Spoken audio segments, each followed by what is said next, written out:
It's a bittersweet privilege to be taking Endeavour on its last flight, delivering the last major piece to the ISS.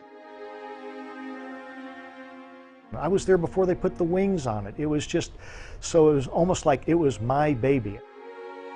That space station assembly mission was perfect from start to finish, and a lot of that was Endeavour. It just, phenomenal vehicle. The Eagle represents, the United States of America. It's something we're proud of. That's our bird. That's the Eagle. After nearly 2 decades of achievements in space, Endeavour makes one last reach for the stars on its 25th and final mission. Endeavour is traveling to the International Space Station with 6 veteran space flyers, Commander Mark Kelly, pilot Greg H. Johnson, and mission specialist Mike Fink, Drew Feustel, Greg Chamitoff, and Roberto Vittori from Italy, representing the European Space Agency. Well, I'm the commander of STS-134. We've got a whole list of mission objectives, probably 30 things on the list. But the big objectives is to get the alpha magnetic spectrometer installed on the outside of the space station. The 15,000-pound AMS is a massive particle physics detector that will attach to the International Space Station. Its job, to search through cosmic rays, looking for proof of dark matter and antimatter. In my mind, this is like the Hubble Space Telescope. I mean, it has the same type of potential for revolutionizing our understanding of the universe. They're also delivering critical spare parts to help keep the station up and running for years to come, along with the shuttle's orbiter boom sensor system. Feustel, Fink, and Chamitoff will rotate through 4 spacewalks, the last performed by shuttle crew members for the remainder of the Space Shuttle program. And when Endeavour makes its final touchdown on the runway, it will end a storied flying career for the youngest of NASA's shuttle orbiters. Even Endeavour's beginnings were unique. It was built as a replacement for Space Shuttle Challenger, a name for the first ship commanded by explorer James Cook. At the time of the Challenger accident, astronaut Barbara Morgan was part of the Teacher in Space program, serving as backup to teacher Krista McAuliffe, who launched aboard Challenger on that fateful day in 1986. I think Endeavour in particular, because she was named by school children all over the country, that really shows a carrying on and a moving forward, and how open-ended and never-ending that future can be. Like all shuttle orbiters before it, Endeavour was built by Rockwell in Palmdale, California. That's where astronaut Bruce Melnick's bond with Endeavour began. My first job as an astronaut, even before I was a qualified astronaut, was to represent the astronaut office out in Palmdale, where Endeavour was being built. So I got to see her being built from scratch to finish, got to see the wings put on, and it's amazing.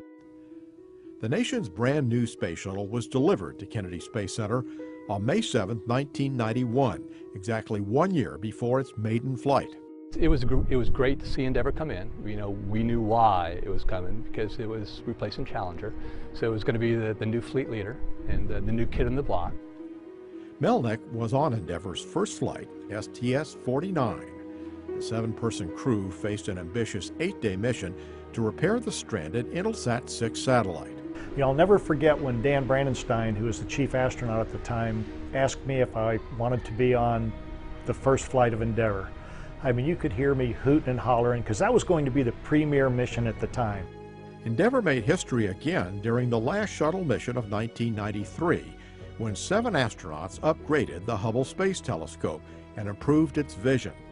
It was an extremely complex flight, involving 5 back-to-back spacewalks. And in the end, all the hard work paid off. The telescope's new second-generation wide-field and planetary camera being back grand images taken with dazzling clarity. And Endeavour helped to carry the load in the construction of the International Space Station, including the very first shuttle flight to the fledgling outpost, STS-88. Endeavour delivered the American Unity module, and astronauts connected it to the Russian Zarya module already in place, and the station was born. Kennedy Space Center Director Bob Cabana commanded that cornerstone flight. I have to admit, because I got to command Endeavour on that first space station assembly mission, I'm a little partial to Endeavour. But less than 3 years later, the nation was stunned by the terrorist attacks of September 11, 2001. On December 5th, all eyes turned to Kennedy Space Center, where Endeavour waited to make the first flight after the tragedy.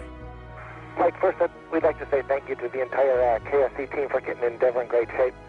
And secondly, from the entire crew, we're all well aware that for over 200 years, and certainly over the last 2 months, freedom rings loud and clear across this country. But right here and right now, it's time to let freedom roar.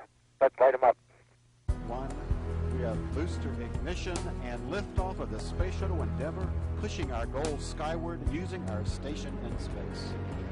Endeavour lifted the nation's spirits with a spectacular launch at the twilight's last gleaming. After 2 more flights, Endeavour entered an extended downtime for planned maintenance and upgrades, including the new glass cockpit and a global positioning system for landing. I think the missions you remember the most are the missions that were the toughest to get there, but we met our goals on the way. You know, we powered up in time after coming out of a major power down period and the major upgrades with the glass cockpit. The newly upgraded orbiter returned to service in August 2007 on the STS-118 mission. Morgan flew as a mission specialist and recalls watching an orbital sunrise. So I looked back up the horizon again, and there was a crescent moon. And it literally seemed, even though it's not this easy to do, but it literally seemed all we had to do was yank on the tiller, take a right turn, and sail straight to the moon. And that's when I really understood how natural and how right space exploration, human space exploration is. And Endeavour played a big part of that. STS-134 will be Endeavour's 12th flight to the International Space Station. One of the most memorable deliveries was its most recent, the cupola with 7 windows, offering astronauts a room with a captivating view of their home world.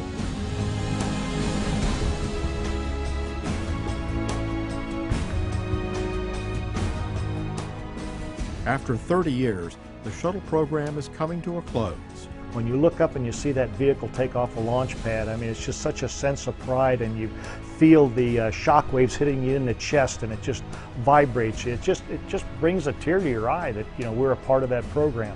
And then to see Endeavour go up, the last ship that I flew, and I was on her maiden voyage, and she, you know, treated us so well. To see her go into space for the last time, knowing that she's going to be retired after this flight, is going to be a real sad day. The vehicles we see, you know, every one of the vehicles, including Endeavour and Discovery and Atlantis, they're all part of us, and they all are, you know, they're alive, and they represent each and one of every one of us that had worked on them. The close-knit shuttle processing team is adjusting to the shuttle's end while still maintaining laser-sharp focus on the job. You know, personally, we do have to think about putting our emotions aside. We have our job number 1, which is to get this vehicle prepared safely for the mission at hand with STS-134 launch. But the toughest moment will be that final wheel stop when Endeavour returns to Earth for good.